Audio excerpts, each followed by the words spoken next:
Hey guys, in this video we're gonna talk about how you can install Lethal Company mods. But before we begin, don't forget to hit the subscribe button. Alright, so let's get started.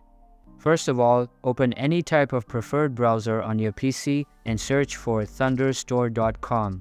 You will be redirected to this website, but first you would need to install another software before this one. So search for Overwolf, download and install it on your PC.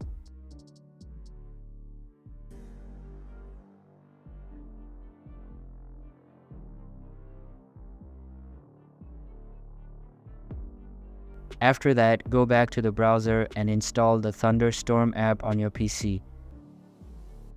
Once it is downloaded, install it on your PC, and now search for the Thunderstorm Manager on your device and launch it.